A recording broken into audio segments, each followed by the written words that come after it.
नमस्कार दोस्तों, इस वीडियो में हम चेक करेंगे कि तुला राशि यानी कि मून साइन लिब्रा के लिए आने वाला साल कैसा रहने वाला है।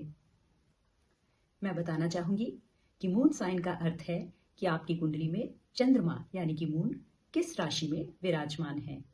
जब भी ये रीडिंग आपके पास आएगी तभी से एक साल के लिए वैलिड होगी। 4 कार्ड्स पुल करेंगे हम 4 क्वार्टर्स के लिए। साथ ही अंत में हम एक एंजल गाइडेंस भी लेंगे उस राशि के लिए। तो चलिए शुरुआत करते हैं। तुला राशि के लिए हम देखेंगे हमारा नया साल, first quarter, second quarter, third quarter and this is fourth quarter. एक एक एक्सप्लेनेशन कार्ड हम इन सब के लिए लेंगे। 1 2 3 और ये हमारा 4। तुला राशि की अगर मैं बात करूं, फर्स्ट क्वार्टर की शुरुआत बहुत बहुत बहुत पॉजिटिव रहने वाली है। एक बहुत अच्छी अपॉर्चुनिटी आ रही है। जो भी आपका एरिया ऑफ कंसर्न है वो आपके रिलेशनशिप्स हो सकते हैं, आपका करियर हो सकता है, जॉब, बिजनेस, जिस भी फील्ड में आप चाहते हैं आपको प्रोग्रेस मिलेगी, आपको तरक्की मिलेगी और आपकी विश फुलफिलमेंट का कार्ड है। और ऐसा लगता है कि इसके लिए आपने मेहनत भी बहुत की है। साम दाम दंड भेद हर तरह का पैतरा आपने इस विश फुलफिलमेंट के लिए अपनाया है। और नया साल within first 3 months of this new year, जनवरी, फरवरी, मार्च के बीच में आपकी वो विश फुलफिलमेंट के लिए मुझे बहुत ही पॉजिटिव चांस दिख रहा है। सेकेंड क्वार्टर की बात करूं तो ये पहले जो भी आपके कुछ रुके हुए काम होंगे, कुछ प्रॉपर्टी से रिलेटेड काम हो सकता है, फाइनेंसिस से रिलेटेड काम हो सकता है, जो भी आपका रुका हुआ काम होगा उसके रिलेटेड मुझे कोई पॉजिटिव न्यूज आती हुई दिख रही है। कोई मैसेज आ सकता है, कोई ईमेल आ सकता है, कोई ना कोई वार्तालाप किसी से हो सकती है। एक बहुत ही पॉजिटिव ग्रोथ का टाइम है। जो आपके रुके हुए काम थे, आप सेविंग मोड में चल रहे थे, फाइनेंसिस को लेकर परेशान थे, प्रॉपर्टी की कुछ डीलिंग्स रुकी हुई थी, वो आपको second quarter of the year में फ्रॉम अप्रैल ऑनवर्ड्स उसके लिए एक गुड न्यूज आप एक्सपेक्ट कर सकते हैं।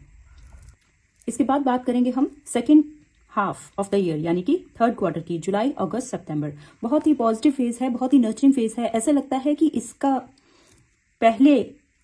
पहले जो आपका टाइम था वो बहुत इमोशनल फ्रंट पे हो सकता है, पास्ट में या फिर इस साल से आप नेक्स्ट ईयर कैरी कर रहे हो। कुछ इमोशनल बैगेजेस हो सकते हैं, कुछ अपनों ने, खासकर ऐसे फीलिंग आ रही है कि कुछ अपनों ने आपको हर्ट किया था, कोई बहुत क्लोज पर्सन से जिनकी वजह से आपको बहुत हर्ट हुआ था। ठीक है, अब जाकर इस फेज में आप उससे ओवरकम कर जाएंगे और आप अपनी सेल्फ ग्रोथ की तरफ ध्यान देंगे, अपनी वर्थ को आप पहचान पाएंगे। वो एक अंदर से you will feel like a queen. देखिए आप, क्वीन ऑफ पेंटिकल्स स्टेबिलिटी बताती है। क्वीन ऑफ पेंटिकल्स आपको बताती है कि आपको खुद की एबिलिटीज पे रिलाई करना है। आपकी खुशी आपके अंदर है, किसी और में आप खुशी नहीं देख सकते हैं। तो पास्ट का कुछ जो ट्रॉमा रहा होगा पिछले साल से, उससे आप ओवरकम कर जाएंगे। बहुत ही पॉजिटिव यहाँ पर मुझे फेज लगता है। आपका पूरा फोकस अपनी फैमिली पे होगा, अपने घर पर होगा, अपने रिलेशनशिप्स में होगा, हार्मनी में होगा। और साथ ही अगर आप वर्किंग हैं या किसी भी तरह से आप फाइनेंसिस को मैनेज करती हैं तो वो भी पीरियड आपके लिए उसमें भी हेल्पफुल है। बात करेंगे लास्ट क्वार्टर की, अक्टूबर, नवंबर, दिसंबर। अगेन सबसे पहले अगर कोई गवर्नमेंट जॉब के लिए ट्राई कर रहा है या कोई भी ऐसा काम जो कि गवर्नमेंट से जिसका रिलेशन है या टाई अप करना चाहते हैं, किसी भी तरह से सरकार से जुड़ा कोई काम आपका रुका हुआ था, तो वो आपको उसमें प्रोग्रेस मिलेगी, सक्सेस मिलेगी लास्ट क्वार्टर में लिए। कुछ लोग जो शादी करना चाहते हैं, मैरिज के लिए देख रहे हैं, घर में कोई मैरिज सेरेमनी हो सकती है, कोई फंक्शन हो सकता है। तो मतलब बहुत ही पॉजिटिव नोट पे आपका साल जो है एंड होने वाला है। मैरिजेस के लिए, अलायंसेस के लिए, पार्टनरशिप्स के लिए, गवर्नमेंट टाइप्स के लिए बहुत पॉजिटिव पीरियड ये मुझे नजर आ रहा है इस साल का। नेक्स्ट ईयर का जो लास्ट क्वार्टर है, फाइनल क्वार्टर जो है हमारा।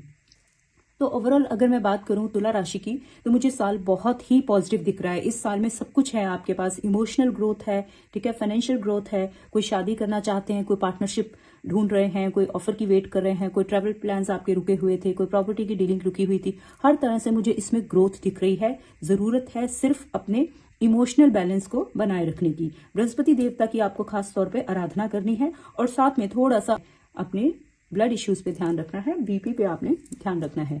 एंजल गाइडेंस लेंगे हम तुला राशि के लिए कमिंग ईयर के लिए। एंजल्स प्लीज गाइड करें। जेनरोसिटी, एंजल्स आपको गाइड कर रहे हैं कि इतनी सारी सक्सेस देख के, इतनी सारी खुशियां देख के तो अच्छे भले का दिमाग खराब हो सकता है। तो आपने वैसा बिल्कुल नहीं होने देना है। अपनी ग्रोथ में अपनों को साथ लेके चलना है। अपने कलीग्स हो सकते हैं, सबॉर्डिनेट्स हो सकते हैं, फैमिली मेंबर्स हो सकते हैं, कोई भी हो सकते हैं। आपने अपने पूरे टीम को, अपने पूरे परिवार को साथ लेके चलना है। ये हमारी एंजल गाइडेंस है। रीडिंग को क्लेम करना ना भूलें।